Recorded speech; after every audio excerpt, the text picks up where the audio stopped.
Hey, Insiders, I'm Emma Capotis. And I'm Michael Julian. Welcome to Festival Insider Podcast, a podcast for insiders by insiders.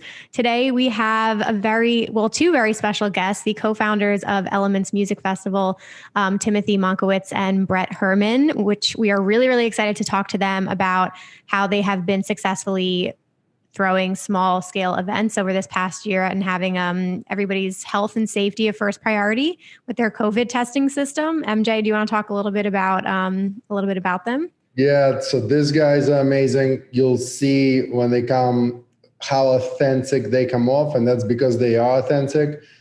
Real promoters, they have a long journey. I don't know how much they'll be able to tell us, but they started out a long time ago, did a lot of warehouse parties, that grew into this festival called Elements.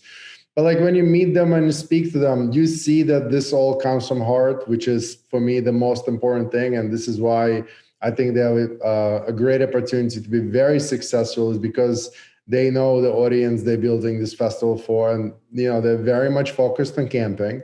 One of the reasons why we brought them today partially was obviously to hear their story, so that our listeners can understand how much effort it takes to get to where they are, and so that the industry folks can get to meet Tim and Brett. But another reason is because they've kind of pioneered this safety process that they were able to use right in the middle of pandemic this year and produce multiple shows. I think they did like a mini festival for 200-300 people. And I think they did another weekend where they did 2-3 shows together. And they had a very interesting approach where they were able to do it safely. I believe they tested people right before the event and some days before the event. They'll tell us more. I don't know the details, but we were truly fascinating and honestly grateful that somebody was doing it. Clearly, they couldn't make any money because that was very expensive, but they did it to entertain people. And that to me makes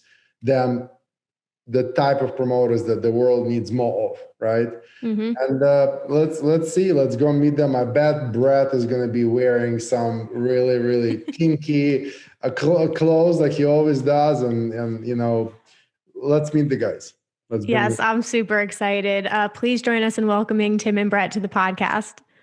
Well, we just wanted to welcome you guys to the podcast. What we're basically trying to do is sort of merge fans of music festivals with people who produce music festivals essentially, and other industry professionals, and sort of like bridge the gap between that. So we're really excited to welcome you to the podcast, Tim and Brett. Thank you so much for being here. Yeah. Awesome. Yeah. And so, to start off, I just wanted to ask the simple question of how are you and how have you been doing during these like insane times? Yeah, live events company in a pandemic, as good as can be expected. But we've been doing this, I think, coming up on 12 years in different formats and fashions. So, after taking so many like punches and ups, so many ups and downs throughout the years, we felt kind of prepared for this in a weird, weird, numb way. But, we're getting through. And now that, it feels like with the vaccine rollouts, we're kind of coming out on the other side of this finally. And, we're starting to see restrictions being lifted. So it's been tough, but, use a lot of the time to kind of work on the company, work on, ourselves, and like just work on getting tasks finished that you put off.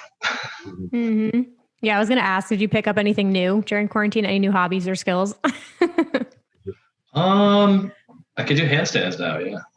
We learned how to test people for COVID. I can tell you that. Oh, yeah. I forgot about that.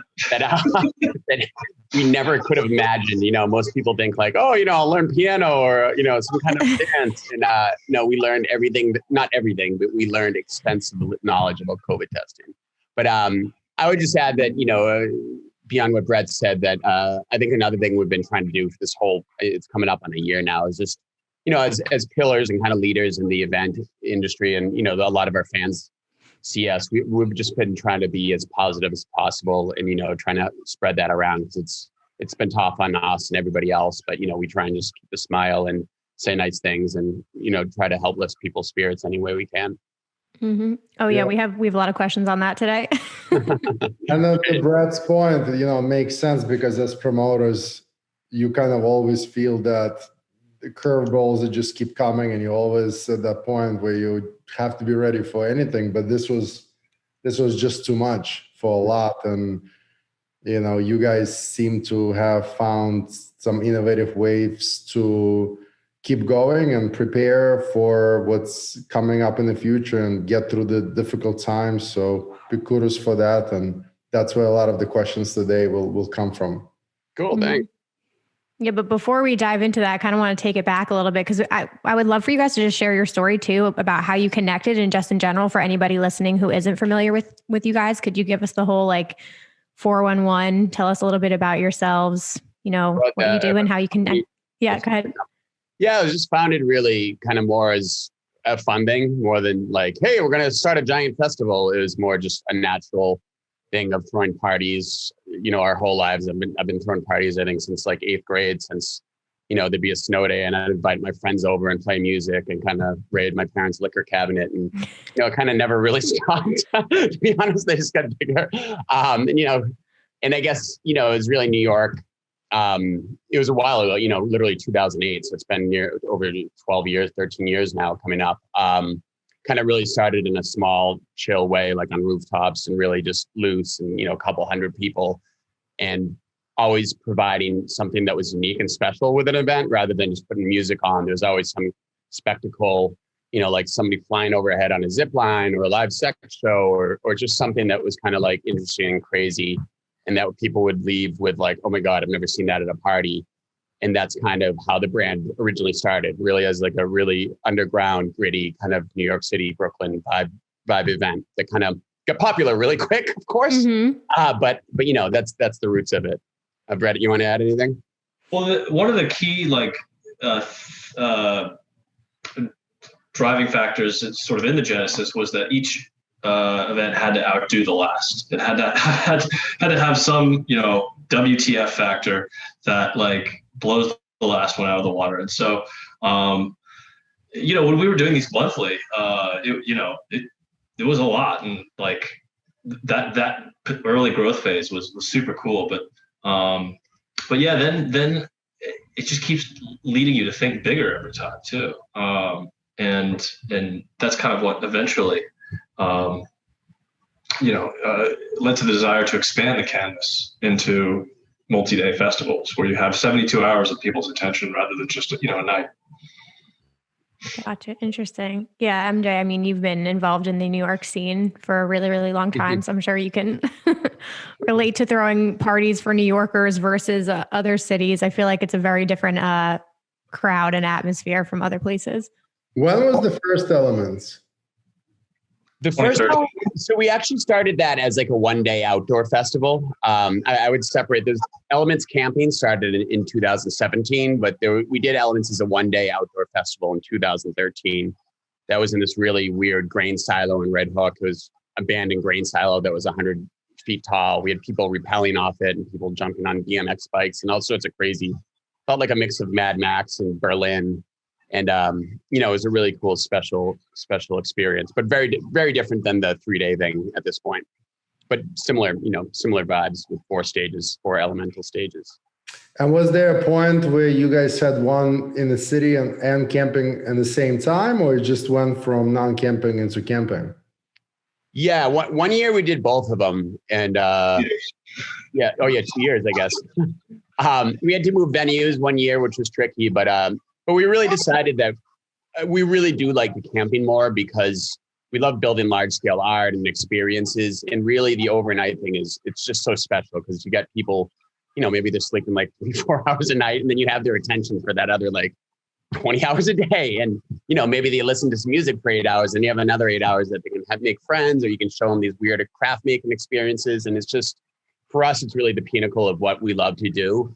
And so we've really shifted our attention to that just because throwing a multi-day festival is it's a year-round job. We're booking DJs and talent before a year and a half ahead of time. We're already talking with agents. It's really a long cycle for the whole thing. So that's our main focus at this point. How did you guys meet, the two of you? Brett? I think it was an open sake bar. But in New York, there's a thing called My Open Bar at the time. Yeah, and like in the beginning, it was just about throwing a couple cool parties. We had zero ambition other than to like have a good time and hopefully not lose money. Yeah, I mean, even to this day too, I think we feel pretty lucky to be still, working working in a field that we're still extremely passionate about, and that just keeps, like, the potential just keeps growing every day too. So it's not like, oh wow, I'm bored with this. It's like, well, how do we improve everything? Or how do we, like, if you let yourself get bored or like complacent, and that's when the quality of your product starts to decline too. So yeah, just try to keep entertaining ourselves. I can't imagine getting bored too, because I've just watched like so many of the after movies in the past few weeks, and what it's grown into is so amazing. And I absolutely love the theme and the different stages. And have you been at the same, for the camping experience since 2017? Has it been the same location? Yep. In Lakewood? Okay. Yes. And what made you guys pick that location? Because I know it's kind of like a summer camp, right? Yeah, it's just gorgeous. I think for us, we've been to every festival in the country and around the world. We're avid festival attenders, and I DJ and I've played most of the festivals in the US too. And I've seen the backstages of a lot of them. And I think we've got pretty picky in wanting to do, especially being in New York, it's such a competitive thing. Like, we always want to have the best, we want to be the best, and not only in the Northeast, but in the planet. You're kind of in that grindhouse of competitive whatever. So picking a location, a lot of festivals are in a big wide open field. And I think the biggest thing for us is, like, we don't want to just do a field festival. That they're of course cool. You can bring in tons of art, but like, we wanted something with some natural beauty as well. So we picked a location that has a lake and, forest and some like rolling hills. So it's really naturally beautiful. And of course we bring in a ton of art and cool stuff, but then we can also play off the beauty of the nature as well, which obviously with elements, and it kind of goes with nature, it all kind of fits together. And I think that was the biggest deciding choice, some natural beauty in the venue. Gotcha. Yeah, no. Brett, do you have anything else on that? Sure. I completely agree. Yeah, I mean, there's so many factors. Like, this was another thing where, we sort of decided to move from a one-day festival into a multi-day. And boy, it was a crash course in logistics. So there's a lot of things that we just didn't quite think of because it was, a time of expansion. But I'm, very happy with our choice, and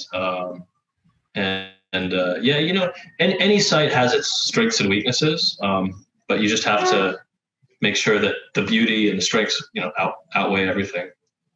And so, this year is going to be one for the Asians too. So, it looks amazing. We were going to ask too, we're curious, since you guys have done so many festivals, like do you have any favorite camping festivals that you've done?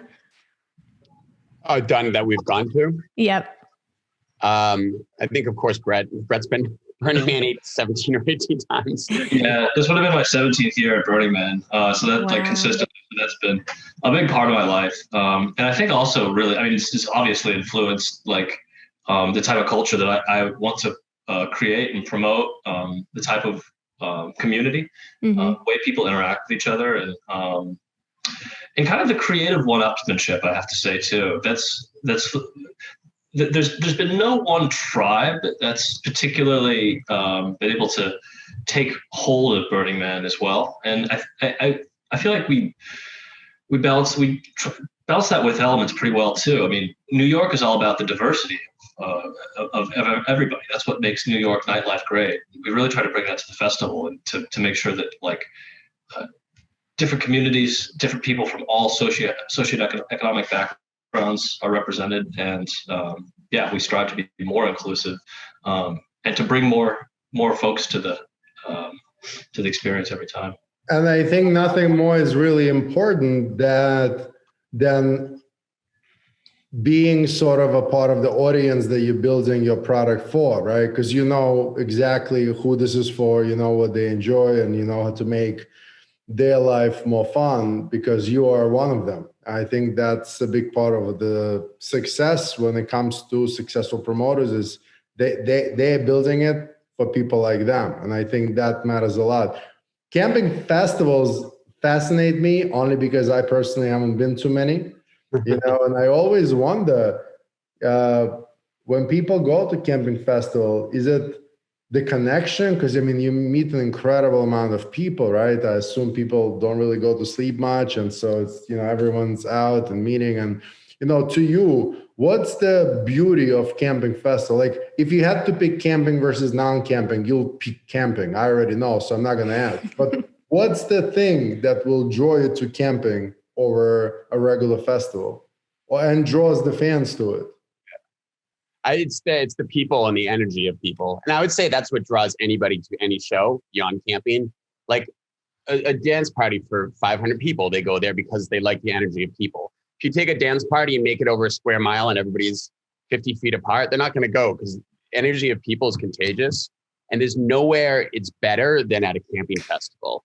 It's like one of these special things where everybody's in it together. And it doesn't matter if it rains or your tent blows over or your friends, whatever, peeing and whatever, some crazy stuff. Everybody's just so friendly.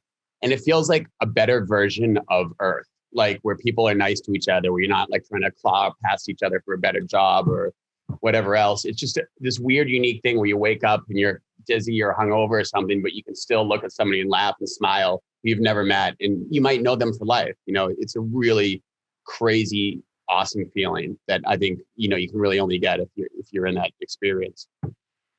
Yeah, and I'd imagine there's a lot of sharing, in the community. I remember the few that I went to at night, people up and just going to tents and sharing the food and liquor and then clothes and, I can see that. Mm-hmm. I also hear too, I mean, from the fans' perspective, that I always hear it's just the convenience of it as well. People are like, I love nothing more than just waking up and being around everybody and then walking right into a festival rather than having to deal with transportation. Like, you take all of that out of it and you're just here in one place all together for one weekend and you don't have to deal. It feels more intimate, I feel like, in a way, rather than kind of taking you out of the headspace. You go back to a hotel, then you sleep the night, then you come back. This is like a fully immersive thing that you're just a part of, which is amazing. Oh, yeah. Then when you don't have to go back into the default world, you can really kind of transform. And I guess by by having folks staying over, like it does kind of force you to commit more than just showing up to like someplace close to your city.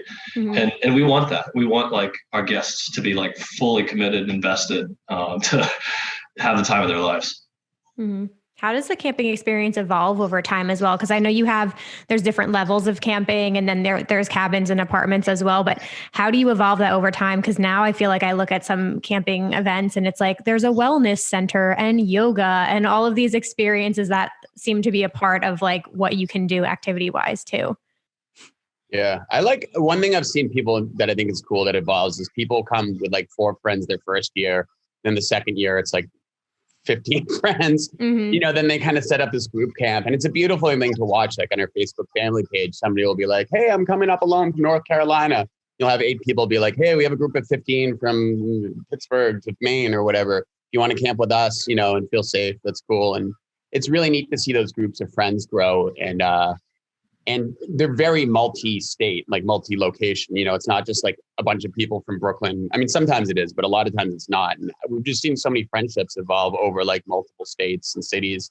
It's a really cool thing. And I think that's how a lot of camping festivals evolve. It's kind of like groups, and the group grows, and then you have your home base. It's like your little neighborhood with all your friends here and there, and maybe like some sort of little sports activity or like whatever, jam box or something where people are playing. I think that's a really cool thing. Yeah, you just nailed that. I was going to say there definitely is more of a sense of a community with a camping festival, because now that I think about it, people who go time and time, like year and year, it just becomes a staple event versus like a city festival. I feel like people will maybe hit once and then they're like, okay, I can check that off my list. Yeah. It definitely builds. I'm curious about the stages at Elements too, because I think the whole theme is amazing, but how did you guys evolve that over the last few years and just work the theme into everything? Because are there 4 stages, right? It ends up being a lot more. We do that Burning Man vibe thing where we we kind of have some like authorized renegade stages where a lot of groups like we do what we call the road to Elements, where we do all the shows leading up in like various states from PA to Maine to Massachusetts. Not a lot of those partners that we do those shows with, they'll come and do a stage takeover or their own little stage, like in a corner for 100 people. So there ends up being a lot of little dotted stages, which is, a really special experience that people, they're not necessarily listed, or there's no hours, there's no, but people just wander by and all of a sudden there's 50 people going nuts. And that's kind of what a lot of people have told us is a really special experience. The discovery aspect. But I guess in terms of the big main stages, the 4 elemental ones, I mean, one thing I have to say, it's slightly easy because we have a theme for each one already. It's not easy, but it's great when you have some creative direction right off the bat. Yeah. It's like, oh, it's water. It's like, okay, we should do something with some sort of aquatic thing. And that's really fun. And I guess we're just really open. We like to consider all of our art, and even our DJs really have like, it's not like one person saying this is what it is. It's really canvassing everybody and taking submissions and seeing what a lot of different people have for ideas. And, if we like it, we select it. We trying to help them develop their skills, build in a stage. And that's one thing I would say we do more than other festivals. Like I see a lot of other big festivals, and they'll see like a big stage at Burning Man, and they'll contact those people and be like, build it, we'll give you a ton of money. And what we've done, we grow people who've never built a stage at a major festival. If they have a really cool idea, we're like, all right, yeah, we'll help you and help you grow it. So in that way, we've got a lot of more unique stages and art. Some of them are hits, some of them are misses. We're not taking something that's established. We're developing it, which is a lot more difficult. But to me, it's also a lot more fun. And the people who have built the stages really enjoy it more because they're like, wow, I've never done anything this big or special. And that, thanks for the opportunity. And what's the talent strategy for Elements? It's noticeable that there are different genres of music, electronic music kind of mixed in. How did it come about? Is it because you guys were the fans of all 3, or there was synergies, or what's the story behind how that evolved? I would say, I defer to me and Brett, like we love everything. I mean, I think everybody says they love all kinds. If you're like, what's your favorite kind of music? They're like, I like everything. But maybe they really don't. They like Drake, and then they like punk rock. Everybody likes different things. They have like a craziness and then a pop side. But I honestly think Brett and I would drive around playing, Indian music to like, weird punk pop from like the 70s. And we really, really do love everything. And I respect everybody's music taste and what they love. And that's kind of the basis of it, of like, all these different kind of genres, they can all coexist together if you have some really cool art and experiences. And I think it's cool that a lot of people who might only like one genre stumble by a stage with a different genre they would never listen to, but they see a bunch of people and the energy and they go in, they're like, oh my God, I love this music now. They discover a whole new genre and a whole new avenue of music they can search. And, I think that's the basis of it. Brett, you have any thoughts? I know you're like funk and soul and like everything. Yeah. I mean, my taste is like, I guess kind of coming from like San Francisco area is very like eclectic. Like I tend to listen to like a lot of the radio and stuff. So to me, it's always finding that balance between discovery, some things where you're really introducing people to something special and like blowing their mind with the balance of like an expectation. Like at the end of the day, too, people are also buying tickets to see artists that they want to see. And so we like to select those artists that like have that balance of both ingenuity and then also like loyal fans that are that do have like a modicum that aren't going to leave people completely in left field as well. It's interesting that you said tickets because that's a very important piece of the puzzle, right? You're booking different music for all the reasons you've just explained, but you also want to book the music that camping festival tickets want, because I have seen some festivals fail with an amazing vision and everything was right, except that the type of talent they've booked didn't really interest the campers. And as a result, those festivals no longer take place, even though they had a great team and really amazing idea. So makes sense that, it's really for the campers, right? You got to book the music for the campers. And, my experience at Elements when I went was that it was very nice to see that while a house artist was playing at one of the stages, when his set was finished, everyone kind of went to a different stage, even though house music continued, and the other stage was bass. So it's not very common when you go to festivals where a large scale of people leave one subgenre of music and go to another. Usually people stay. They go for techno, they stay for techno, they go for bass, they stay for bass. So it's really nice to see. It was very easy to understand that this audience, the people that were there, they were fans of both music equally. And they kept going back and forth. And that was very nice and unique. Cool. Oh, yeah. I mean, you don't eat the same food for dinner every day. Like, you want a 10-course musical experience. At least I do. I agree. We agree. Mm-hmm. Festivals are meant to be, among other things, a place to discover things. This is why so many people go to a Burning Man or another festival, and then they come back and they seem to be different. That's because they discover a different culture, met people, the type of people they've never met before. And if it resonates, you really start changing. And that's why so many people, you can say, hey, you know what, they went to Burning Man a few times, and they're different. Well, most people don't understand why, but I totally understand why. It's because you embrace this awesome culture that you didn't know existed. And I think music is a big part of it. Totally. I think musically too, one thing that we try and do is, while we are trying to book acts that campers like you said, we're also really sticking to the tasteful ones. I really listen to stuff, and once a year there's some new genre comes out and there's some pioneer who makes it, and then there's like 20 other people who try and copy it. But we're never trying to get the people who are trying to be derivative. We're trying to get the original people. And that's where I think you'll see people cross from house to bass.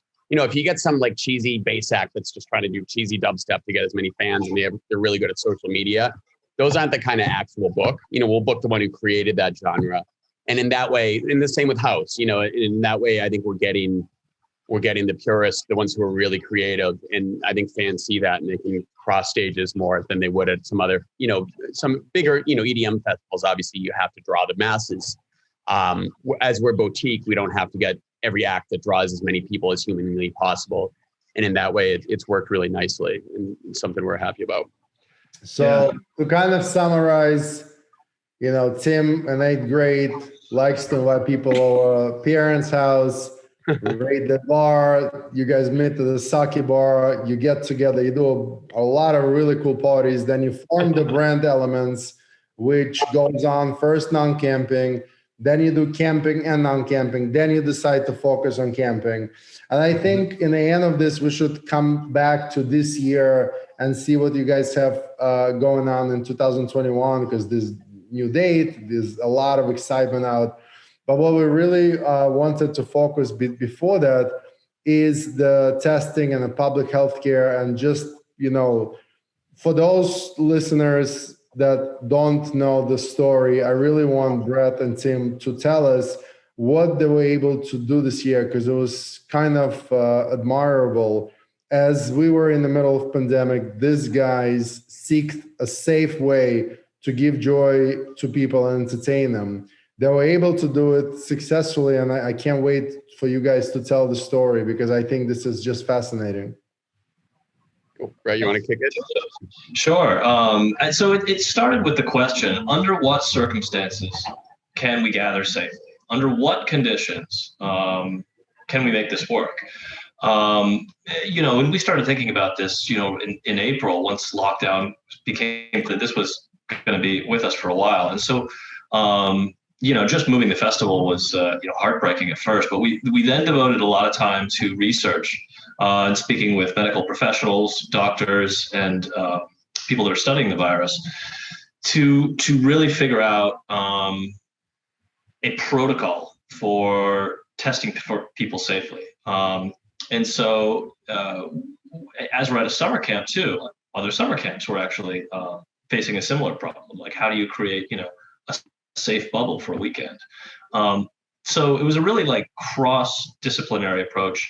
And we eventually came up with a two-part testing protocol where guests got a lab PCR test 2 to 5 days before the event, and then a subsequent rapid antigen test once they arrive. And that worked. I mean, over the summer, we were across several events. We ended up testing thousands of people, and granted, these were all smaller events in and of themselves, but it worked great. And I'm glad to see that, at least in New York, things are sort of slowly and finally shifting, and that now they're starting to okay events with testing. A year later, I do kind of wish we had started on this somewhat earlier, but again, like this, everything is uncertain, everything is unknown, and everything will be unknown too. Even a week in Corona time is a month, a year. So even by the time we get to our events at the beginning of September, the world may look a lot different, and we're going to use the best technology and the best protocols that are available based on the most current data and research available, so that we can have an event and keep everybody safe. That's the goal. Wow, that's great. I have a question, because I know this has definitely come up online. I've seen it a lot. So what happens, or have there been scenarios when you get to the site of the event, and if somebody does test positive in a car, like how many times did that happen, and what happens then? Does everybody just pretty much turns around and goes home, right? Yeah, we had a policy of turning away the entire car in a positive test, because nobody's exactly coming from the city, you've just been in a car with somebody that is tested positive. So, we created a multitude of if then scenarios. Again, also based on conversations with medical professionals, doctors, just general best practices. Unfortunately, we didn't have to really implement very many of these. I mean, we were also working in a time mostly where things were kind of on the decline in the general population too, which is good.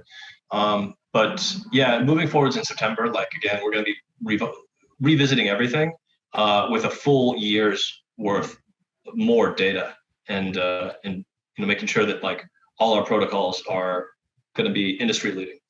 Yeah. And I saw a lot of excitement online on social media where the fans are saying that you guys are making them feel safe, and they're referring to some of the stuff that you've done during the pandemic and basically saying, look, these guys were able to keep us safe then, so we now trust them. And it feels like there's this credibility because you guys did things the right way. I know Tim was going to say something. I think I cut you off, Tim. Oh, I was just going to say with turning cars away, that the two-part testing system worked really good. It was very, very few, like percentage-wise, like 0.05, it was barely anybody essentially. Because what most people, and we asked people too, we did surveys, we did post-event service, did anybody get sick? And there was a 0% feedback that anybody contracted the virus at, over 3 different events. And we produced some for others as well. And one thing I would say, the first test really helped, because I think, people would take that on a Tuesday, and then they were pretty much locked up in their house and left for our event on Friday. So the first test definitely weeded out, 2 to 5% of the people. And then the second one it was very few. It still was really sad and heartbreaking to have to send people back. And, a lot of people, they, who knows, they test, they're asymptomatic and whatever, but it was very small. And, the big thing about it though, it's not perfect. And I think people were willing to take that tiny percentage risk that they might have to go home. We, of course, refunded them in full and did everything we could and offered them like free tickets or half price tickets to other stuff. We did everything we could to try and make them happy, because it really stinks. I'm sure they were also happy to find out that they were positive, and even happier not to go and infect others. And, in the midst of all things, as you guys are doing a couple of these shows, there are other promoters that are doing a lot. And look, I don't pass judgment. I'm not here to judge. Everyone's got their own thing, but a lot of artists got a lot of heat on social media for basically being accused of being reckless. And so a lot of apologies were issued, as you know, and then a lot of these artists just shut down and just stopped doing anything. And, I think that it's our job to be responsible since we are the organizers and we're getting people together. Mm-hmm. So I think that, the way you guys did it, I mean, it was unbelievable that it went on and people were able to do it safely. And the response that even then came out on social media was incredible. But now you can really feel that it also made a big difference moving forward, because the people that have gone must have said something to the rest, and now people are praising you guys. Mm-hmm. And it seems like you guys almost seem like leaders in doing it. And we applaud you, and thanks for keeping everyone safe. Yeah, thanks. We appreciate that. I mean, I feel like that's our duty as New York being this a very much a center of culture in the United States and the world, and, just trying to be leaders in what we do. And that's how we went into that last year knowing there was no way we could make money. It was like maximum cap of 250 people outdoors. We had to add on this $70 a cost to us for each person to test that. It was just this crazy cost to try and even consider breaking even was like a very much a pull, but we really did it because we felt like it's, we consulted doctors and EMTs and ambulance companies and said, what's the best way to try to help the industry move forward. And that's what we did. We felt like we did a good job. I do think it is helping now, selling tickets for 2021. So this is a little bit of the payoff is coming now, but we're really stoked to just do it last year to keep busy. We're busybodies. We're unable to sit down and do nothing, to be honest with you. So let's do something, because we didn't have to test. Like, it was legal to do 250 people outdoors or even more, but we added that to try and be, pillars of this, of good measures for others to look at.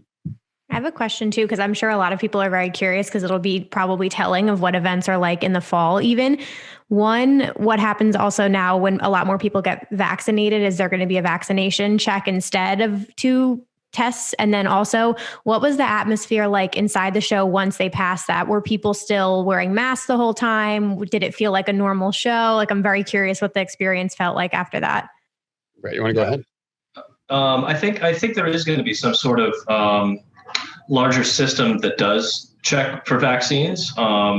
But we're not going to likely know what that's going to look like, if that's going to be implemented. Mm-hmm. There's even the possibility that more testing might be required for everybody. We're not going to know the specifics of how that may work until closer to the date.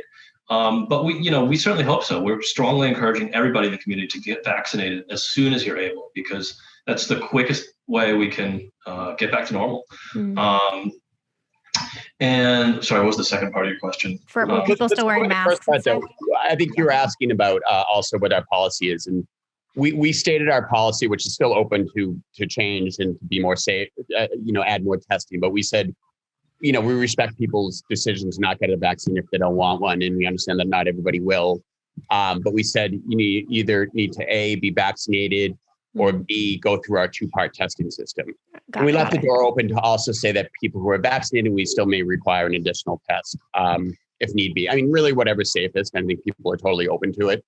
But obviously, the more, it's easier if they're vaccinated to get to move the process along. Well, ultimately, the decision on that may be out of our hands if it's at like the state level or even the federal level, who knows? But yeah, to speak to your second point, the mood once everybody was in, and every single human being, staff, artists, staff that were with the camps and stuff, was tested. To know that we created that bubble was unbelievable. It was pure zeal. People were ready to dance, and they were ready to celebrate, and I think they kind of felt like they could do so safely for the first time in a long time. So that was a really tremendous feeling. Gives us a lot of hope. I think that's the thing that MJ and I are the most excited about. Definitely. Optimism right now. Kim was saying it before. I think it's we had a long call yesterday on Clubhouse, and a lot of great promoters joined from all over the world, and that was basically the beginning of everyone's when people were speaking, that was the first thing they were saying, like, hey, our job has been to keep people, give them hope, give them optimism. It is going to come to the end sooner than later. And yeah, it's been longer than we expected, but we've done everything we could. And we don't do these live streams or virtual events to make money. There is no money. We just do it to keep people entertained. And to do it in a format like you guys have done, that's very unique because most people couldn't get an opportunity. There was some really nice drive-in events, seemed like there was some formats with pods, but nothing where people were freely tested and could feel safe being together. Mm-hmm. Yeah.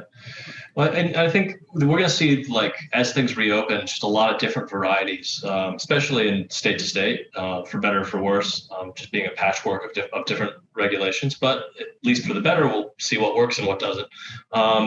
And yeah, I mean, like, we're just excited for the whole industry to kind of slowly get back to some form of normal. I mean, you don't know how many people we talk to. They're like, "Oh my God, I just want to see live music. I just want to go to a concert. Mm-hmm. I just want to go to a festival. I just, they say, entertainment is not necessarily an essential business. Live entertainment is not necessarily an essential business, but try going without it for 2 years.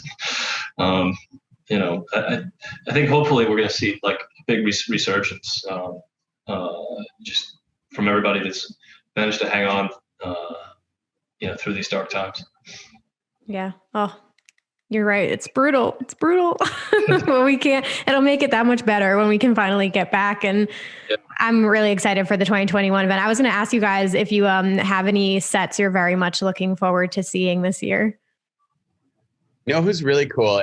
Bob Mose. I mean, God, like all of them. Like, we have some awesome artists. Bob Mose, I was just thinking of one off the top of the head. Bob Moses played for us in 2015 or 13. I don't remember. 2013 or 15 for a huge New Year's Eve show with like 5,000 people. It was one of our maybe 6,000 people. It was one of our craziest warehouse parties of all time. But it's really cool to see them then, and they've just gotten so much bigger and like nominated for Grammys and all this other stuff. And it's just really cool to see them go from the underground to the huge scene, and then to be able to book them again and put them on our air stage, which is this really special, magical stage in the forest with like trees and lights in the trees and tree houses, and there's people all around you. It's just a really unique, special feeling that people love. And so, yeah, I'm excited for them, and really so many others too, to be honest with you. But that's the first one that came to my mind.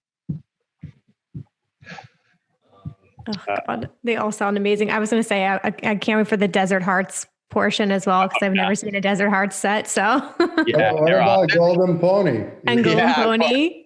Yeah, Desert Hearts is great. They're really like a family. We've actually booked, so many people would book multiple years in a row because we love them. And, we think they deserve to be semi-residents, where we book them every other year or something. I think Desert Hearts, this would be the third or probably fourth, maybe even fifth, I don't know, time to play it. And it's cool because it's just a group of friends and they're like a family, and it's a really nice vibe.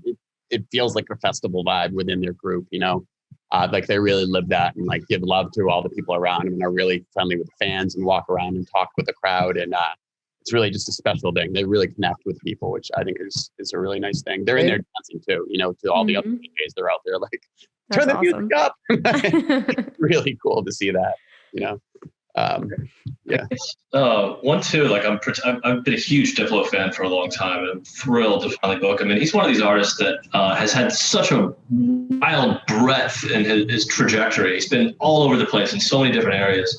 And like one thing we always try to, when the conversations come up is to make sure that artists feel like they don't necessarily have to, play themselves. Like we want all of our artists to be comfortable exploring whatever they feel in that moment, and that means like a new direction, a new genre. Like go for it. Like you be you, and like and so with that, like I'm super excited to see what he comes up with.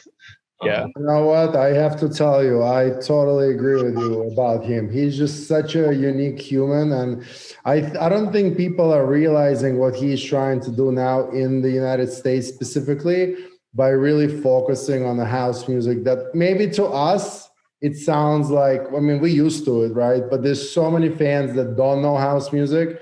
Mm-hmm. And I think he's really pushing and teaching. And the way I see it is like, he's almost innovating a fan that has not heard that sound. And I think he's playing a big role right now that's going to end up being very big growth of house music in the United States. you know? Yeah, agreed. And specifically we're doing his Higher Ground takeover, which is his house music label. That's what he's doing. So yeah, we totally agree with you. I think it's really special. Is this his first time? Any notable first time rookies at the Elements this year? The first one, one is actually Bonobo, who we've never had, who I'm so stoked on, because I've been lucky enough to travel around a lot around the world and hear a lot of cool sounds from all different countries, from Africa to Indonesia to Japan. And I feel like Bonobo really brings in that world music flavor. And it's a really unique set, and just it really feels good outdoors, and really like, I don't know, something about it is really cool. So I'm really, really stoked on that one too. It's just so eclectic. And I was going to say earlier when we were talking about the lineup too, I did a deep dive and just went through every single artist on the lineup. And I loved not only the diversity, but what you said about rising artists as well, like people on Spotify who have less than 1,000 followers or plays. And I think it's amazing that you have some of that like rising talent as well. And just seeing Ganja White Night compared to Chris Lake on a lineup, like totally different crowds, totally different environment, but it's going to work so well. Yeah, we're stoked. And the fact that you guys went and changed the date, has that drawn a lot of optimism and happy feelings, or there pushback from the fans about changing the date? I don't think so. Maybe I didn't see any comment. I think everybody was pretty happy about that. Maybe one person was like, "Oh, that was the best weekend," but really, I think everybody feels like there'll be enough vaccines by then. You know, exactly, yeah, as good as possible. So it just feels like the sweet spot of. Still, it's still summer. It's still like, 75-degree weather during the day, which is nice. And, probably at least 65, 70 at night, which is just awesome for being outdoors and seeing live music. So yeah, we think it's a perfect date.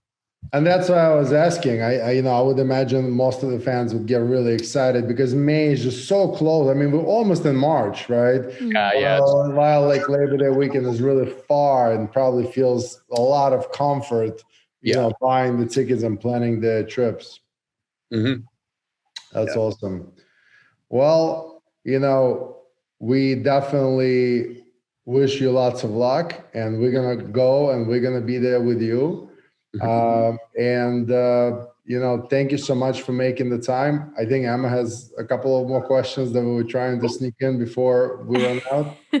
No, I think we pretty much covered everything. I was just going to say, I think we're really excited. And I think it's, like we said, it's given us a lot of hope and optimism. And I can't tell you how many times I've referenced like, well, Elements has done some events and successfully done the testing and everything. And it's worked out. So no, it'll be my first camping festival, my first Element. So I'm very excited. I would just give you some advice if you've never camped before. Yes.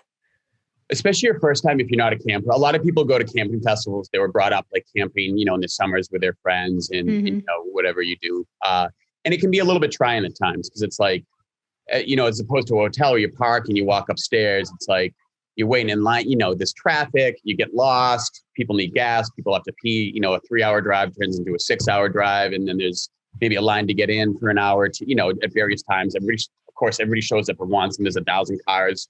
And 12 people checking them in at once. And so it can be time, when you're tired and beat, it's like you can get a little angsty and setting up the tent and you realize you lost a steak.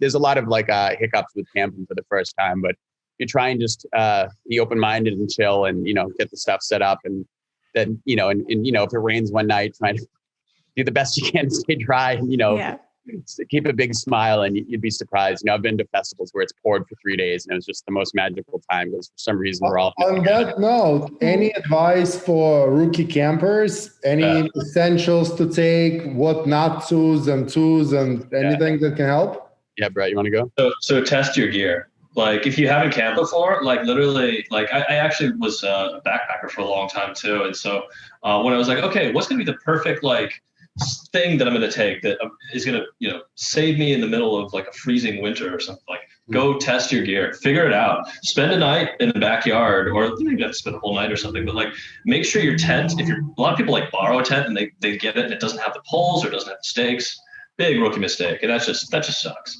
So just test out your gear, make sure you're comfortable because you do have to sleep. You do want to be able to sleep and make sure that you're comfortable with your setup. And your pack, just do a rehearsal with packing because that also forces you to think about what you're using. What are you going to want there? Yeah. I would note 3 absolutely crucial, or actually a couple more. One, if you're used to hotels, get a good air mattress and an expensive one. Don't get the cheapest one at Walmart because they deflate in the night and you end up like, you have two people on it, you both sink in the middle. So getting a better one that stays inflated is good. Getting a battery powered inflator, they last a long time with WD batteries. This is if you're a little more bougie. If you're chill and you can sleep on the ground, great. But often like the ground is a little rocky and whatever. And, you know, if you're only sleeping 4 or 5 hours a night, having a nicer sleep on something comfortable is really sweet. You know, sometimes just a thin pad is fine, but a decent air mattress. And I bought the cheap ones and they always deflate. Also, a headlamp is really good because like middle of the night, you get a pee and there's just no light on and you just like flick it on. You can see stuff in your tent. You can find that inflator. And finally, a lot of warm, you know, like a lot of blankets or like some thick jackets. Because even if it's like 65 at night, if you've been dehydrated and just like partying for 20 hours, you get cold quick. And sometimes, you know, nights will go down to 55. You know what I mean? You never know if it's a cold weekend and the nights get really chilly and, you know, you've been sweating and partying all day and then you just into bed with one thin blanket. Something really warm will really make you happy. And one last thing, earplugs. Sometimes you'll have some people next to you who go to bed at 11 p.m. and wake up at 7 and start with a jam box. And like if you're trying to sleep and they're like 4 feet from you, like if you get good earplugs and sleep with them, you'll be a happier person. I got one interesting. And then what about getting dressed up? You know, one thing that I'm very impressed about when I went to Elements, I swear, I felt like I was in a Westworld or like that type of a show. No, it was absolutely incredible. I was blown away, impressed. How many people were dressed up. It really made it feel like this was not just another gathering. And it was like an audience, a culture, like people are really like-minded. You could feel it. And one of the things was they were dressed up. So should people dress up? How does it work? Well, so one more thing I got to throw in there, extra socks, because like dry feet or happy feet, or like, you know, it's dark, you just step in one puddle or something, that just ruins the experience. So if you have like extra socks or you have extra shoes, but so beyond that, like costumes, like dressing, you know, who in your greatest expression of yourself, or the greatest character that you want to be, or just something amazing, flamboyant, extravagant is like a big part of the Elements culture. And like, if you're not like either like dressed to the nines or like, you know, you want to be giving it your all. It's so much more fun in that vibe where everybody's participating. You know, everybody's wearing something that they would generally not wear on like the street, or like, you know, something that you'd be a little bit embarrassed to get arrested. Is kind of the rule of thumb. But like another thought, so try on everything before too. This is a big Burning Man tip, because like you're not going to be wanting to spend time in your tent changing and like dealing with stuff. And if you've never tent camped before, like just physically, like, okay, how do I get the pants on and like switch the, you know, like just test all the outfits before and put them in packs, so that you just grab a pack and go. And so that like, because you're generally going to be wanting to change clothes when it switches from day to night. So that way you have an outfit pre-planned, all the accessories are there, just all in a pack. Boom. Takes you 5 minutes. You don't miss a beat. Wow. This is so much great. I was going to ask one last question too about just like sustainability as well with camping and things like that. Like, do you have any tips for people to just like take care of their spots and make sure that they're like leaving no trace after they leave? Do it. Yeah. I mean, yeah. Like one option too we offer is like ready, set camp and glamping for so that people like who are worried about that, or just you know they can come and go a little bit easier, but it is a requirement. Like one big thing that, you know, coming from Burning Man to seeing like European festivals, for example, is the amount of waste. It's just a lot of European festivals, like the fields are just nasty. And at Elements, like we try to keep things tidy. Like we don't want people, you know, cans around. We don't want broken camping equipment stuff. Bring good gear as well. That's not gonna, you know, get destroyed and make a mess. But like, you know, really think about actually leaving no trace. Like the amount of waste that events and festivals do generate is significant. I mean, you know, from earlier days of loading out the trash, like physically ourselves, and like to seeing, you know, just how much several thousand people can produce over the weekend. Every little choice you make does add up when it's compounded by just a few people. Like bring a reusable water bottle. You know, we're trying to limit, if not eliminate, our use of single-use plastics this year. And like try, and if anything you're bringing to with regards to gear, make sure it's like not a single use product. Mm-hmm. Awesome.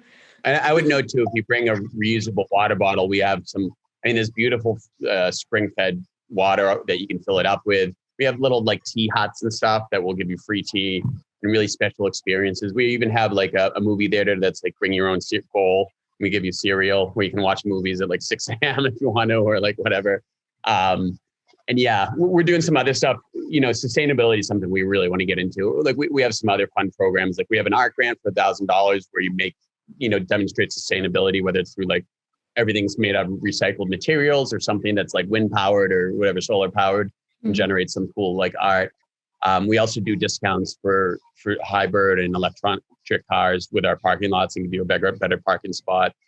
And we're trying to, get people to be more sustainable. And that's a bigger goal as we grow. It's been tough to focus on that when we hadn't turned a profit yet. And, just fighting, it's like wearing way too many hats because, we couldn't hire enough people because the budget's, so tight. But, as we grow, we're hiring more people and getting bigger, and it really feels nice. I think that's something we can focus on. And I feel like as you guys are growing and becoming a stronger voice in the community, the fans listen to you. So when you do those things yourselves, it kind of helps the culture and the movement of sustainability to grow even further. So, yeah, it's the best place when you're partying and having fun and meeting people all weekend. If you like silently are all of a sudden more sustainable, it's a beautiful thing. I learned that from Brett.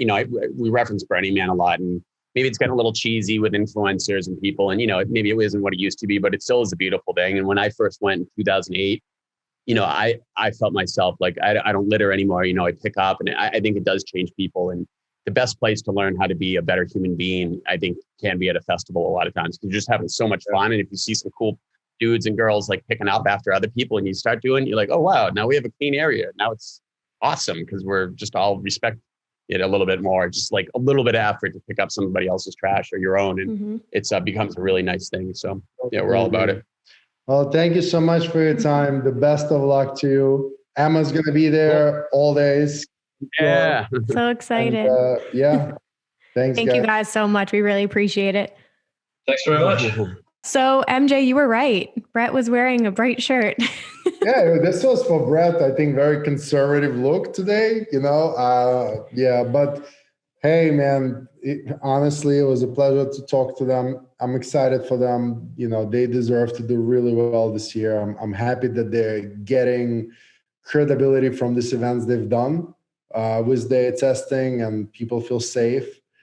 And it was nice to learn tricks about camping, and get some pro tips from the experts themselves and hear about this season. What did you get out of this the most?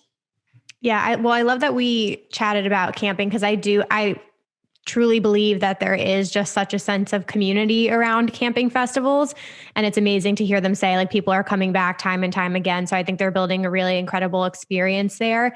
And I think just seeing their track record this past year and hearing that people felt like it was a normal show when they went in is like what I wanted to hear. So to know that that's possible, it gives me a lot of hope for their event in September. I feel like it'll go off without any issues. And I'm really excited about it. But their lineup is incredible this year. I think it's such an amazing lineup of diverse artists. So I'm so excited. I will be reporting on my experiences at my first Elements. I agree. They do have a great lineup. But again, I was very impressed with what I've learned today about camping festivals. And that's what I anticipated, that the sense of community and the, taking care of each other and sharing is probably greater because these are your neighbors now, right? You live together for 3, 4, 2, whatever days. I can't go this year, but you'll go and report. But I'm definitely looking forward to a camping festival experience sooner than later. And I'll definitely come to Elements next year when they're going to probably go back to Memorial Day weekend. But it was great to connect with the guys. And really, thank you so much, guys, for listening, watching.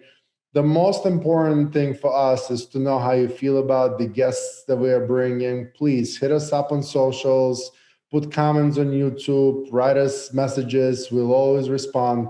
Tell us what you are enjoying, what creates value for you, so that when you spend this hour with us, we know that we're giving you the best for the attention you're giving us. Mm-hmm. And let us know any topics you want us to talk about as well, because I know we got a huge response to the EDM influencers episode. A lot of people had some strong feelings and really enjoyed that. So yeah, so MJ and I can pop on here again and do some of those episodes where we just pick a topic. So yeah, we're on YouTube, Twitter, Instagram. Find us. Hey, Emma, to find Emma on socials, what are they looking for? Rave Mama, Mama Bear?